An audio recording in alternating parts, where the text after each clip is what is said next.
அனைவருக்கும் வணக்கம். ஏங்க எல்லாரும் டிவி பார்த்துட்டு தான் இருக்கிறீங்களா? ஜனநாயகன் படத்தை விட இப்போ ஒரு படம் ஓடிட்டு இருக்குல்ல, சரியான படம் அது. இந்த மாதிரி என்டர்டெயின்மெண்டோட படம் கிடையவே கிடைக்காது. நானும் என்ஜாய் பண்ணிட்டு தான் இருக்கிறேன். ஆனால் வருத்தமாகவும் இருக்குது அதில். ஏன்னா இவங்க பொருளையை கிளப்பி விட்டுன்னு இருக்கிறாங்க பார்த்தீங்களா? விஜய் முதல்வர் ஆவாரா மாட்டாரா, கூட்டணி கட்சிகள் ஆதரவு கொடுக்குமா கொடுக்காதா, அதிமுகவிலிருந்து 40 எம்எல்ஏக்களுடன் சண்முகம் விஜய்க்கு ஆதரவு பிரிந்து வந்து, இதெல்லாம் விட மிகப்பெரிய ட்விஸ்ட் ஒன்று என்னன்னா, திமுகவும் அதிமுகவும் கூட்டணி வைக்குது. இதுதான் அல்டிமேட்டு. இந்த மாதிரி எல்லாம் கொஸ்டின் மார்க்கை போட்டு எல்லாரும் அந்த வியூஸ் தான் இவங்க தான் சொல்லுவாங்க, சினிமா பார்த்து ஓட்டு போடுறாங்க, அதை பார்த்து ஓட்டு போடுறாங்கன்னு. மக்கள் எதை பார்க்குறாங்களோ அதை தான் இந்த மாதிரி போட்டு போட்டு போட்டு வியூஸையும் பொருளையும் கிளப்பி விட்டுன்னு இருக்கிறது. சரி, இப்போ நம்ம மேட்ருக்கு வருவோம். நேற்று பார்த்தீங்கன்னா அஃபிஷியலாக சிபிஎம்க்கு, சிபிஐக்கு, விசிகேக்கு கிட்ட ஆதரவு கேட்டு அஃபிஷியலாக லெட்டர் அனுப்பியிருந்தாங்கன்னு சொல்லிட்டு நம்ம ஒரு வீடியோ போட்டிருக்கோம். அதை போய் பார்த்துருங்க. இன்னைக்கு நேரடியாகவே சிடிஆர் நிர்மல்குமார் தாவேக்காலிருந்து மாநில செயலாளர் மு வீரபாண்டியன் அவர்களையும், சிபிஎம் சண்முகம் அவர்களையும் நேரடியாகவே போயிட்டு ஆஃபீஸில் மீட் பண்ணி ஆதரவு கேட்டிருக்காரு. இன்னொரு பக்கம் பார்த்தீங்கன்னா இந்தியன் யூனியன் முஸ்லீம் லீக் கட்சி தலைவர் காதர் மொய்தீன் அவர்களை பார்த்தீங்கன்னா நம்ம அருண்ராஜ் தாவேக்காலிருந்து அவர் போய் மீட் பண்ணி ஆதரவு கேட்டிருக்கிறாரு. ஆல்ரெடி இந்தியன் யூனியன் முஸ்லீம் லீக் தலைவர் காதர் மொய்தீன் பார்த்தீங்கன்னா ஸ்டாலின் சார் கூட தான் இருப்பேன் அப்படின்ற மாதிரி ஒரு தெளிவாக சொல்லிட்டார். இருப்பினும் இவர் போயிட்டு ஆதரவு கேட்டிருக்காரு. அதுக்கு அவர் என்ன சொல்லியிருக்காருன்னா, நீங்களே ஒரு வார்த்தை ஸ்டாலின் கிட்ட கூட கேட்கலாமே, எங்களை ஆதரவு கொடுக்க சொல்லின்ற மாதிரி சொல்லியிருக்காரு. இது ஒரு பக்கம் இருக்குது. இவங்க என்ன சொல்லியிருக்காங்கன்னா, சிபிஎம் சிபிஐலாம் பார்த்தீங்கன்னா நாங்கள் உயர்மட்ட குழுவில் பேசிட்டு முடிவெடுத்துட்டு சொல்கிறோம்னு சொல்லியிருக்காங்க. அதே கையோட விசிக தலைவர் திருமாவளவன் அவர்கள்கிட்ட பார்த்தீங்கன்னா ஃபோனில் பேசியிருக்காரு விஜய் ஆதரவு கேட்டு. அவரும் சேம் அதே தான் சொல்லியிருக்காரு, உயர்நிலை மட்ட குழுவில் பேசிட்டு நான் உங்களுக்கு சொல்கிறேன் அப்படின்ற மாதிரி சொல்லியிருக்காங்க. இவங்க எதுக்காக டிலே பண்ணுறாங்கன்றது புரிஞ்சுக்க முடியுது. ஏன்னா இப்போ தான் எலெக்ஷன் முடிஞ்சிருக்கு, சிஎம்மும் தோத்துருக்காரு, இத்தனை வருஷமாக அவங்க கூட்டணியில் இருந்திருக்கிறாங்க. இப்போ உடனே இப்போ காங்கிரஸ் பண்ண மாதிரி இவங்களால பண்ண முடியாது. அதை நம்மளால புரிஞ்சுக்க முடியுது. இத்தனை வருஷம் கூட்டணி, அது இல்லாத வேற எதிர்பார்க்காத தோல்வி இது. ஏன்னா எப்படி சொல்றது, ஒரு அரசியல் தெரியாமல் மாற்றம், எதுக்கான மாற்றம் அப்படின்னு புரியாம எல்லாரும் ஓட்டு போட்டு ஜெயிக்க வச்சிட்டாங்கன்ற ஒரு குறை இருந்துட்டே இருக்கு, விமர்சனம் இருந்துட்டே இருக்கு. எனக்கும் அந்த விமர்சனம் இருக்குது. அதையும் இவங்களால உடச்சிட்டு பட்டுன்னு வர முடியல. சரிங்களா? ஸோ இதெல்லாம் ஒரு தயக்க நிலையில தான் இருக்குது. ஆனாலும் என்ன, நம்ம நேற்று ஒரு வீடியோ போட்டிருக்கோம், அதில் தெளிவாக சொல்லியிருக்கோம், முடிவெட்டு தான் ஆகணும், அவங்க தான் ஆகணும், வேற வழியே கிடையாது. ஏன்னா அவரோட பார்வையெல்லாம் நல்லவங்களை நோக்கி இருக்கிற மாதிரி ஃபீல் ஆகுது.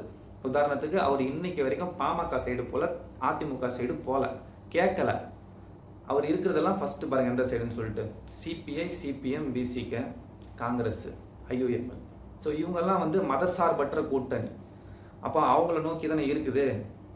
ஸோ அதனால தான் நம்ம சொல்கிறோம், மேபி இவங்கெல்லாம் அவர் கூட போயிட்டு சப்போர்ட் பண்ணி அவர் என்ன பண்ணுறாரு, நீங்களே கூட நல்லது பண்ண வச்சிருங்களேன், மக்களுக்கு நல்லது தானே. அது எவ்வளோ விஷயம் இருக்குதுல நல்லது, அவர் சொல்லியிருக்காருல, அந்த மாதிரி நீங்களே கூட சேர்ந்து பண்ண வச்சிருங்க. உங்களுக்கும் அமைச்சரவை கிடைக்கும், உங்களோட சைடில் இருக்கிற மக்களுக்கும் நீங்கள் நல்லது செய்யறதுக்கான ஒரு வாய்ப்பு உங்களை கை தேடி வருது. அதை நீங்கள் யூஸ் பண்ணணுன்றது தானே என்ன மாதிரியான ஆளுங்களோட எதிர்பார்ப்பும் இருக்குது. ஏன்னா அது எத்தனை பேருக்கு யூஸ்ஃபுல்லாக இருக்கும்ல. நீங்கள் கண்டிப்பாக பண்ணணும், பட் கொஞ்சம் சீக்கிரமாக பண்ணணும்னு சொல்லிட்டு ஆசைப்பட்றேன் நான். ஏன்னா ரொம்ப டிலே பண்ணினே இருந்தால் நம்மளுக்கு அது எப்படி ஒன்றும் சொல்கிறதுக்கு புரியல. ரொம்ப நாள் டிலே போயிட்டே இருந்தால் எல்லாமே ஒரு மாதிரி பிரச்சனை மாதிரியே ஃபீல் ஆகிட்டு இருக்கு, குழப்பி விட்டுட்டு இருக்கு நியூஸ் சேனல்ஸ்லாம். ஸோ அது நல்ல முடிவு எடுக்கணும்னு சொல்லிட்டு நான் கேட்டுக்கிறேன். அடுத்ததாக பார்த்தீங்கன்னா ஆளுநர் அவருக்கு கொடுக்கப்பட்ட ஒர்க்கை மட்டும் செய்யவே மாட்டேங்கிறாரு. எப்போவுமே இங்கே தமிழ்நாட்டில் ஆளுநர் போட்டால் அதே தான் நடந்துகிட்டே இருக்கு.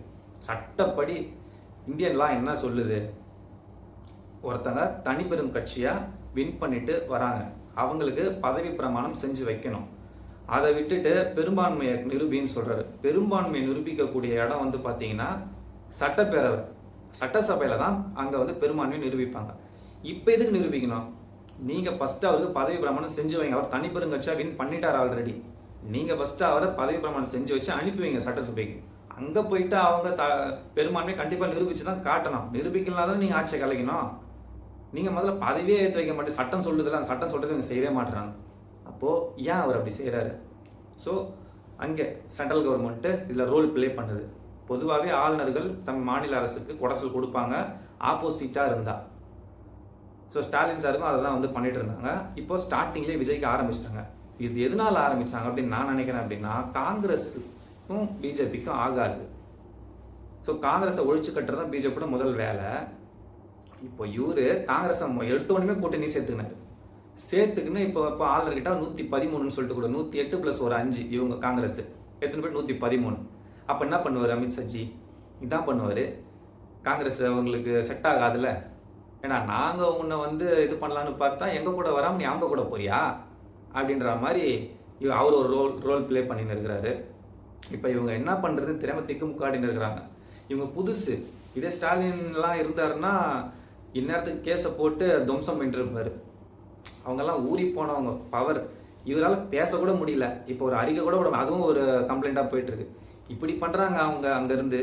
விஜயால் ஒரு எதிர்த்து ஒரு கேள்வி கூட கேட்க முடியல அவங்கள. ஏன் இப்படி பண்ணுறாங்க? பாசிச பிஜேபி இந்த மாதிரி பண்ணுற அப்படின்ற மாதிரி ஒரு அறிக்கை கூட விட மாட்டாரு, ஒரு வாயை கூட திறக்க மாட்டாரு. ஏன்னா இது சட்டப்படி ஆளுநர் செய்ய வேண்டிய விஷயம் இல்லை. அதை தானே அவர் மறுக்கிறாரு. இப்போ அதுக்கு கூட எதிர்த்து ஒரு வாய்ஸ் அவுட் பண்ணல அப்படின்னா எல்லாரும் அதை கேட்க தான் செய்வாங்க. அவர் பேசணும், பேசவே மாட்டேங்கிறாரு. எப்போ தான் பேசுவாருன்னு தெரில. அவர் பேசணும். இதெல்லாம் தாண்டி எனக்கே பக்குன்னு இருந்தது. என்னடான்னு பார்த்தா திமுக அதிமுகவும் கூட்டணி, எடப்பாடி அவர்களும் ஸ்டாலின் சார் அவர்களும் கட்டி பிடிச்ச மாதிரி ஒரு இமேஜை போட்டு கூட்டணி ஆட்சி அமைகிறது. அதாவது கூட்டணினா 2 பேரும் இணையறாங்களாம். இணைஞ்சு ஆட்சி அமைக்க போறாங்க. எதிர்கட்சியா வந்து தாவேக்கா அப்படின்னு சொல்லிட்டு ஒரு புரளி ஓடிட்டு இருக்கு. இது வந்து வியூஸுக்காக போடுறாங்க தானே. இது நம்மளுக்கு நேச்சுரலாகவே தெரியுது. ஏன்னா நேத்தே என்ன சொன்னார் ஸ்டாலின் சார் அவர்கள், திமுக தலைவர் ஸ்டாலின் அவர்கள் என்ன சொல்றாரு அப்படின்னா, அறிக்கை ஒன்று விடுறாரு. நாங்கள் தாவேக்கா ஆட்சிக்கு வருவது எந்த தொல்லையும் கொடுக்க மாட்டோம், ஆட்சி அமைப்பது எந்த தொல்லையும் கொடுக்க மாட்டோம். 6 மாதத்துக்கு அவங்க எப்படி ஆட்சி பண்ணுறாங்க அப்படின்னு சொல்லிட்டு அமைதியாக பார்ப்போம். சரியா இருக்கா என்னன்னு சொல்லிட்டு அமைதியாக பார்ப்போம் 6 மாதத்துக்கு. இது பொதுவாக எல்லாரும் சொல்கிறது தான். அவர் சொல்லிட்டாரு இவங்க ஆட்சி அமைக்கலாம் அந்த தொல்லையும் கொடுக்க மாட்டோம், நாங்கள் 6 மாதம் பார்ப்போன்னு. இப்போ வந்து நாங்கள் அதிமுகவும் திமுகவும் கூட்டணி வைக்குது, பேச்சுவார்த்தை போயிடுறதுன்னு சொல்லிட்டு யார் இதெல்லாம் சொல்கிறது? வெளிப்படையாக சொல்கிறது இல்லை. எல்லா மக்களையும் போட்டு குழப்பி விட்டுக்கினே இருக்கிறது. இப்போது நம்ம ஒரு குறை சொல்கிறோம், சினிமா பார்த்தா மக்கள்லாம் கெட்டு போகிறான், ஓட்டு போட தெரில, எதன் அடிப்படையில் ஓட்டு போடுறான், அதெல்லாம் நம்ம குறை சொல்கிறோம். ஆனால் இவனுங்களே இந்த மாதிரியான நியூஸ் சேனல்ஸு இந்த மாதிரியான ஒரு டேக்லைனை போட்டுட்டு ஒரு விளம்பரம், ஒரு பரபரப்பு, இதை நம்ம வியூஸ் பார்த்தணும், இத்தனை வியூஸ் இத்தனை லைக்ஸ் வந்துடணும் அப்படின்னு சொல்லிட்டு ஒரு பரபரப்பாகவே வச்சுக்கணும். எதையும் ஸ்ட்ரெயிட் ஃபார்வர்டாக என்னைக்காச்சும் மக்களுக்கு புரிகிற மாதிரி சொல்லி முடியல. அதுதான் அடுத்த கட்டத்துக்கு கொண்டு போவோம் அறிவை நம்மளுக்கு, சின்ன பசங்களுக்கெல்லாம். இப்போ எங்களை மாதிரியான இளைஞர்களுக்கெல்லாம் சொல்கிறேன் நான். நீங்கள் போட்டு குழப்பி விட்டுனே இருக்கிறீங்க. சரிப்பா, இப்போ அதிமுகவும் திமுகவும் கூட்டணி வைக்குதுன்னு வச்சுப்போம். திமுக மதசார்பற்ற கூட்டணி, அதிமுக பிஜேபி, சரிங்களா? அவங்க மதம் தான் பேஸு. இதை எதிர்த்துனா ஓட்டு கேட்டு இருந்தாங்க. இப்போ வந்து அதிமுகவை கைப்பாவை எல்லாம் சொல்லிட்டாங்க திமுக. அவங்க பிஜேபியோட கை குழந்தை என்னென்னவோ சொல்லியாச்சு அதிமுகவை. இப்போ வந்து அதிமுகவை வந்து திமுகவும் ஒன்று சேர்ந்தா இப்போ மக்கள் பார்த்து சும்மா இருப்பாங்களா? என்ன மாதிரி நார்மலான ஆளுக்கு அது தெரியுது. அவங்களுக்கு தெரியாதா?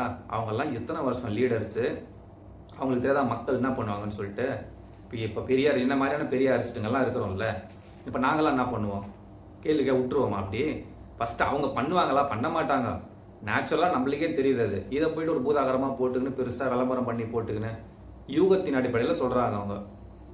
சரி, இப்போ அப்படி நடந்துச்சுன்னா என்ன ஆகும்? நம்மளும் யூகத்தின் அடிப்படையில் பேசும். அப்படி நடந்துச்சுன்னா என்ன ஆகும்? ஏன்னா இப்படியெல்லாம் ஓட்டு கட்டி இவங்க 2 பேரும் ஒன்றா சேர்ந்து விஜய் அண்ணா அழிக்க வரீங்களான்னு சொல்லிட்டு இருக்கிறவனுங்களாம் என்ன பண்ணுவானுங்க? இவர் ஒரு தனிப்பெரும் சத்தியா உருவாயிடுவார்ல. இருக்கிறத விட அதிகமாக இவர் ஹைப் ஏற்றி கொடுத்துன்னு இருக்கிறதே இந்த மீடியாவாக தான் இருக்குது.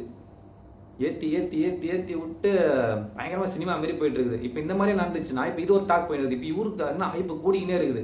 இவர் சிஎம்ஐ இன்னும் எந்த ஸ்கீமையும் இன்னும் ஆரம்பிக்க கூட இல்லை. அதுக்குள்ளே இவர் சிறந்த சிஎம்னு முத்திர ஊற்றிடுவாங்க போல இருக்குது. அந்த அளவுக்கு நீங்கள் பண்ணுற பண்ணல அந்த மாதிரி போயிட்டு இருக்குது. இப்போ அவன் அழுவ ஆரம்பிச்சிட்டான் போல இருக்குது. இன்னும் எங்கள் அண்ணன் சிஎம் ஆக போல டிஎம்கே தான் காரணம் வேற சொல்கிறான் சில பேர்.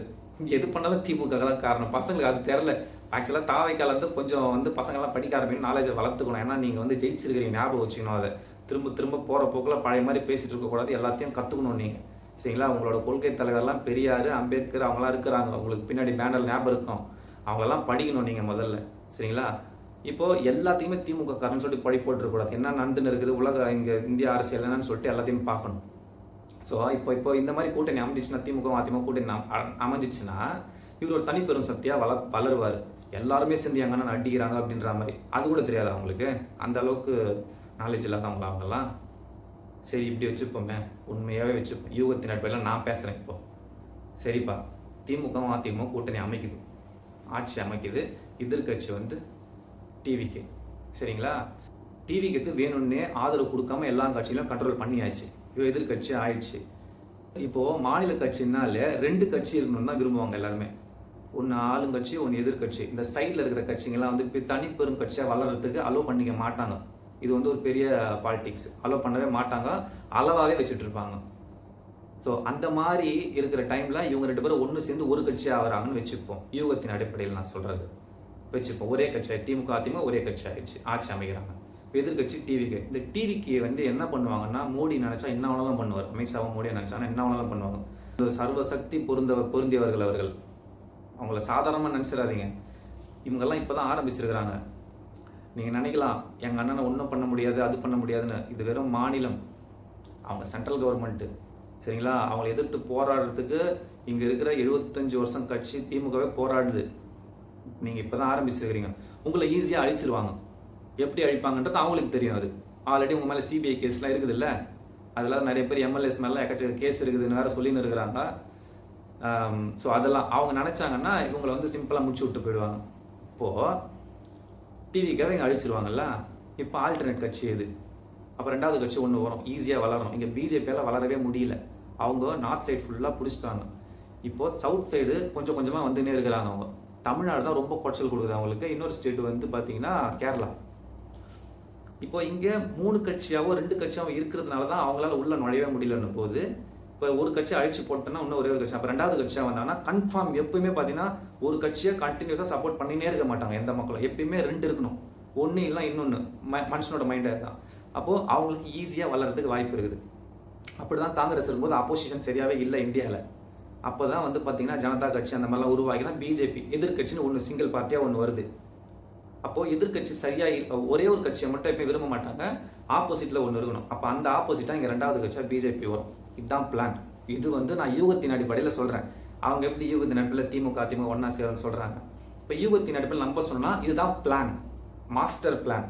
இதுதான் நடக்கும். பட் இப்படியெல்லாம் நடக்காது. இது யூகத்தின் அடிப்படையில் சொன்னது. மேபி நடந்துச்சுன்னா நான் தான் வந்து தீர்க்கதரிசி மாதிரி இப்படி நடந்தா. சரிங்களா? ஸோ இப்போ என்னென்னா ஃபைனலாக கூடிய சீக்கிரமாக இந்த ஆளுநர் வந்து பதவி பிரமாணம் செஞ்சு வைக்கணும். இவர் விஜய் அவர்கள் இன்னும் இவரே கூட நேரில் போகலாம். ஏன்னா இவர் இப்போ தானே ஃபஸ்ட் டைம். அடுத்தவங்களை அனுப்புறதுக்கு பதிலாக இவரே கூட நேரில் போயிட்டு எல்லா கூட்டணி தலைவர்கள்கிட்ட பேசிடலாம். கொஞ்சம் இறங்கி வந்துட்டு கொஞ்சம் பண்ணலாம். அதாவது இறங்கி செஞ்சால் பண்ண முடியும்னு நான் நினைக்கிறேன். இவரே போயிட்டு கொஞ்சம் இது பண்ணிட்டு பேசி சீக்கிரமாக வந்து கூட்டணியை பேசி பெரும்பான்மை நிரூபிச்சுட்டு சட்டு புட்டுன்னு ஒரு ஆட்சி ஆரம்பித்து என்ன பண்ணுறாருன்னு பார்க்கணுன்னு ஆர்வமாக இருக்குது. அதை வந்து கொஞ்சம் இறங்கி செய்யணும். இவங்களும் கூட்டணி தலைவர்களும் ரொம்ப லென்த்தாக போகாமல் கூடிய சீக்கிரம் வந்து இவர் கூட ஜாயின் ஆகிட்டு சீக்கிரமாக நல்ல பணிகளை செய்யணும். அதுதான். நன்றி, வணக்கம்.